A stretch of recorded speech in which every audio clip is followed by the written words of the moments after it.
Hello, welcome to West Ham Confidential on RevelatorAlf.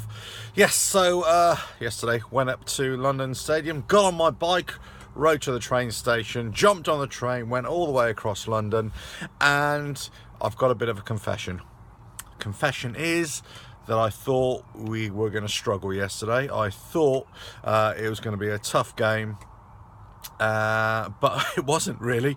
Actually, we played really well. We beat them quite convincingly, I would say. Look, I think the only problem for me yesterday was the first sort of 15, 20 minutes of the second half. They had quite a few chances. They were coming at us a lot more, but look, they were pretty timid in front of goal. Whereas we were a lot more decisive. Look, 3 goals, 2 for Arnie, 1 for Fredericks. Do you know what? If I had to say hand on heart, I would actually give Fredericks man of the match. I thought he had a corking game. It's a tough one because, an average scores 2, he comes back really. And he played quite well, I would say, but Fredericks, for me, did a fantastic job. But, you can't ignore Noble. He had a fantastic game as well. I was saying before, I thought it was going to be a tough game. I thought that neither team had anything to play for, really. Only positions, league positions, but nothing to, we're not going to make Europe. They're safe from relegation. So I just thought it was going to be one of those games. I thought, well, but, fair play to Southampton. I support they put a bit of effort into it, I got to say, and we showed some, really great touches. I've got to say, massive shout out again to Mark Noble, because for me he's the only one who's looking for a forward pass all the time, and his pass, pinpoint accurate pass to Arnautovic in his stride, was fantastic.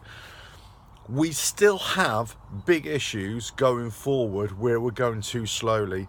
If you want to look at if you get a chance to see the whole game in its entirety again, look at the amount of kind of attacks that we went down the wings, or we had opportunities to overlap and we didn't. We were kind of missing these open passes, and we could have easily opened them up. If we'd made those passes, if we kind of been a little bit quicker going forward, we could have put 5 or 6 past them easily. I'm convinced of it, absolutely convinced. But I sound like a bit of a moaning old dog here.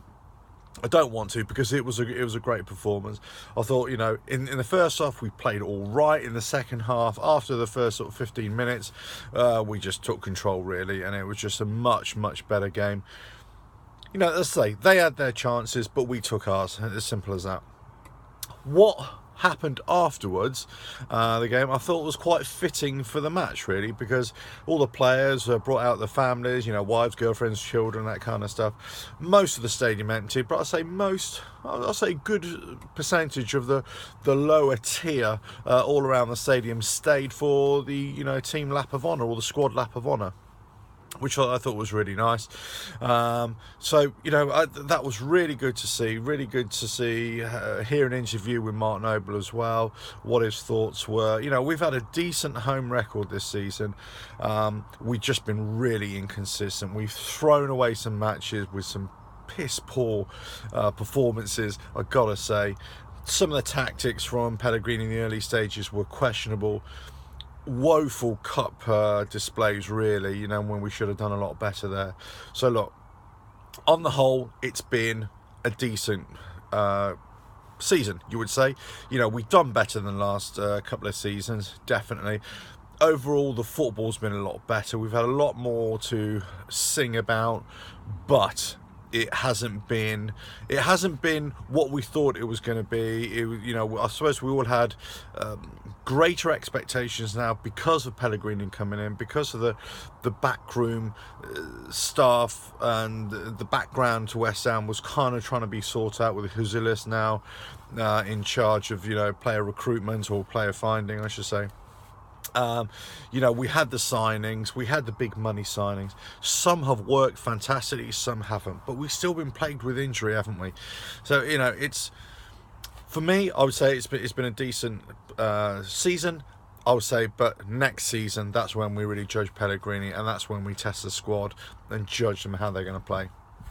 If, I've said this so many times, if we have all our players fit, we've got a cracking side. or a cracking squad, I should say. We will be shedding some players, no doubt.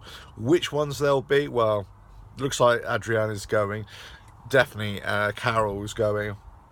Will Obiang go? Will Perez go? Chicharito go? Will Arnie go? Will he stay? Will he leave? It's all up in the air. But, you know, I would say a lot of those players are going. We're going to be bringing in new players, no doubt. Is he going to shop savvy? Is he going to go to Premier League experience? Let's see what happens there. But, you know, we've got one more game against Watford. Let's see if we can get a result there. Let's end the season on a high. But we ended the London stadium, the home stadium, on a high. It was a cracking performance. Possibly one of the best performances I've seen at home this season. Newcastle's was pretty good, I got to say. Against Fulham was pretty decent as well. But, you know, this was right up there, I would say. Next season, look. It's consistency, isn't it? You know, the players got to be playing week in, week out. The squad have got to come together and work together as a group, as a hive mind. That's what we've got to do. You know, and we've got to be a lot quicker going forward. You know, overlapping runs, those crosses, better crosses.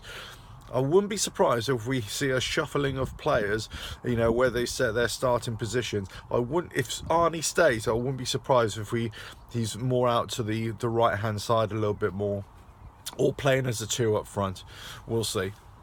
He's got a long way to go before he repairs the damage that he caused. I think that's why he's a bit subdued with his celebrations. He's not, you know, thumping the chest and kissing the badge and all that sort of stuff. I think he's realised that he's hacked off a lot of fans there. So, look, if he comes good, starts scoring goals, does his job, you know, plays well and performs, and we can say the same for all players, really. You know, let's just see if they can do their job, perform to their best with commitment, week in, week out. That's all we can ask for. Anyway, I'm sure we'll see, you know, more shenanigans during the summer transfer windows. I'm sure there'll be a few more issues coming out of the club about the ground, about the stadium, and everything like that. You know, it's just that's a work in progress from now on, isn't it? It's just the way it is. You can't really say anything more about that. It's a work in progress. It's going to be a generation until the whole area is kind of West Hamified, if you know what I mean. That's a crap word, but you know what I mean. It's going to take a long time, but we're making small steps to get there, I think.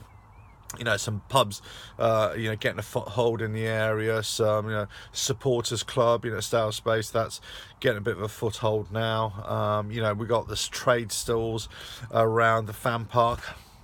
Fan park? That's maybe for another video. I'm not really sure about that whole thing. I was speaking to one of the guys. I'll probably talk about them in the next video. But he told me they're paying 28%, you know, of their profits to be there. 28%. That's a lot. That's a lot of money. And they're even paying a middleman company. They're not even paying the club, or it's not even the club, I think. It goes to the E20 or LDC or whatever they are. So interesting times there. But I think some days, you know, the fan park can be great. I think other days it's just overpriced, and you know, I think also it needs to be more. There needs to be a lot more around the rest of the stadium, not just on that eastern side as well. But there you go. This is going to come in time. This will definitely come in time. Right. Hope you enjoyed the video. What a great result for us. That was fantastic.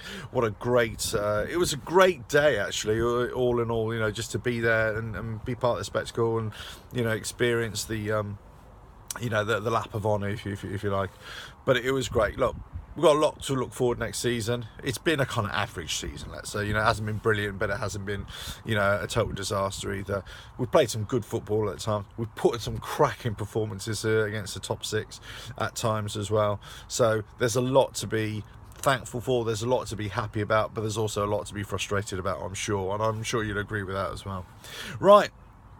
On to, well, I'll come back here next week for another video, but so, you know, the trip home was always eventful. Getting onto Twitter, which I hate because I'm bored on the train back, but the ride back home was fantastic. And then I got to have a couple of glasses of wine as well before bedtime. So catch you on the next video. Subscribe, that'd be really cool. And check out all the other videos on the channel. Lots of different sorts of content as well. And check out the website, RevelatorAlf.com. Lots of stuff going on there, and lots being developed as well for the future. And go to Revelator Alf on the Patreon account as well, and support in any way you can, so I can just keep on providing and producing more content, and varied content as well. Lots of plans, but need your support to do that as well. Right, well, catch you again. Ta-ra.